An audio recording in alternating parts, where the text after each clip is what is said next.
শুভ সন্ধ্যা বন্ধুরা। 2026 সালের জানুয়ারিতে পুনরায় 2022 সালের WBCS পরীক্ষার্থীদের জন্য সুখবর আসতে চলেছে। কারণ আজকে 2022 সালের WBCS পরীক্ষার যে ইন্টারভিউ লিস্ট বা কার কোন ডেটে ইন্টারভিউ সেটা পরিষ্কার জানিয়ে দেওয়া হয়েছে। আমি যতটুকু দেখলাম ডিসেম্বর মাসের মধ্যে ইন্টারভিউ শেষ হয়ে যাবে। 3 জন পরীক্ষার্থী আমাকে এখনো পর্যন্ত জানিয়েছেন যে তারা সফল হয়েছেন ইন্টারভিউতে, আমাকে ব্যক্তিগতভাবে মেসেজ করেছেন। তাদের প্রত্যেকের অনেক অনেক সাফল্য কামনা করি এবং আশা রাখি যে 2026 জানুয়ারিতে তারা চাকরি পেয়ে যাবেন এবং বহু পরীক্ষার্থী পুনরায় WBCS অফিসার হিসেবে সুপ্রতিষ্ঠিত হবেন।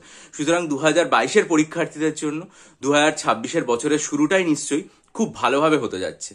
এটা যেমন একটা ভালো খবর, তেমনি আজকে আপনাদের জানাবো যে public service commission official announcement করে জানিয়ে দিয়েছে যে তারা 318 জন পরীক্ষার্থীকে পুরোপুরিভাবে পরীক্ষা থেকে রিজেক্ট করেছে। কেন? কারণ তাদের ওএমআরটা রিজেক্ট হয়েছে। যে কারণে ওএমআর রিজেক্ট হয়েছে সেটা আপনাদের জেনে নেওয়া উচিত, কারণ আপনারা যখন ভবিষ্যতে পরীক্ষা দিতে যাবেন তখন এই ধরনের ভুলগুলো যেন না হয়। 1 নম্বর সেটা হচ্ছে ওএমআর শিট ক্যান্ডিডেট এবং ইনভিজিলেটর তারা কেউই কিছু লেখেননি, ফলে এটা ব্ল্যাঙ্ক রয়েছে।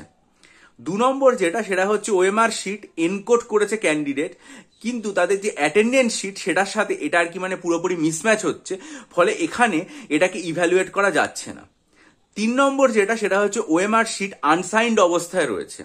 আর 4 নম্বর বলা হয়েছে সেটা হচ্ছে রং এনরোলমেন্ট নাম্বার রয়েছে, ঠিক আছে, ফলে ওএমআর শিট করা যায়নি, ইভ্যালুয়েট করা যায়নি এবং একটা পার্টিকুলার পরীক্ষার্থী তার রোল নাম্বারটাও এখানে দিয়ে দেওয়া হয়েছে।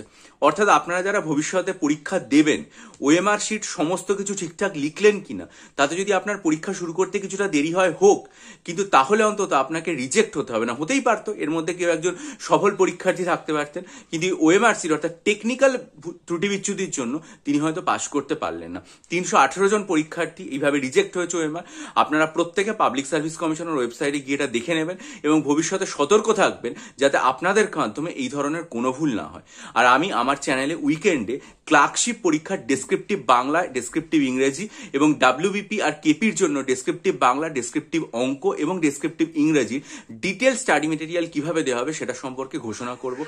বহু পরীক্ষার্থী আমাকে ইমেল করছেন এবং হোয়াটসঅ্যাপ করে যাচ্ছেন, তারা উদ্বিগ্ন হয়ে যাচ্ছে নেওয়ার জন্য স্টাডি মেটেরিয়াল। আমি আপনাদেরকে ভিডিওটা বিস্তারিতভাবে করে আপনারা দেখুন এবং দেখার পর আগ্রহী হলে অবশ্যই আমার সাথে যোগাযোগ করবেন এবং স্টাডি মেটেরিয়াল নেবেন। কারণ আমার মনে আছে মিসলেনিয়াস পরীক্ষায় প্রায় 200-এর ওপর পরীক্ষার্থী আমার থেকে স্টাডি মেটেরিয়াল নিয়েছেন। আর এখন যদি মনে করেন তাহলে অবশ্যই 3000 স্ট্যাটিক জিকে MCQ এবং পাশাপাশি সাইকোলজি অপশনাল স্টাডি মেটেরিয়াল নিতে চাইলে আমার সাথে ইমেলের মাধ্যমে যোগাযোগ করে। ভালো থাকবেন।